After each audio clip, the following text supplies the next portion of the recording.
Bakit nababawasan ang 60 minutes viewed sa in-stream ads? Marami po nagtatanong nito, bakit daw po nababawasan ang kanilang 60 minutes viewed? Imbis na tumaas daw po, lalo raw pong bumababa. Ganito po kasi yan. Ang 60 minutes viewed, yun po yung 60 consecutive days kung kailan po kayo nag-start. Once na hindi nyo napuno ang 60 minutes viewed sa loob ng 60 days, mababawasan po talaga yan kapag wala na pong nanonood ng inyong mga video. Halimbawa, nag-start tayo noong March 1. March, April, yan. Yan po ang 60 consecutive days.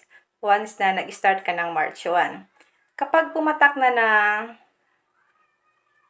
May, yung susunod na araw po niyan, yun yung madadagdag sa inyong 60 minutes viewed. At yung pinakauna sa 60 minutes viewed, yun po yung maaalis. Halimbawa, mas marami yung nanood ng inyong video noong pinakauna nyong pag-upload, noong March 1. Maaalis yun guys, ang madadagdag doon yung sumunod na araw doon sa 60 days nyo.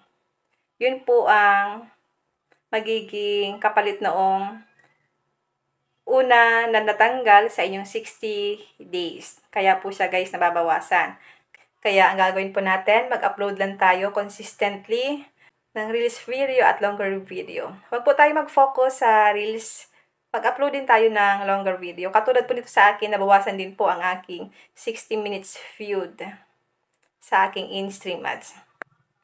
Yun lang guys, mag-comment ka lang sa comment section kung may mga tanong kayo. Huwag mong kalimutan na i-follow ako para ma-update ka sa mga susunod kong video. And now, thank you for watching. God bless you all.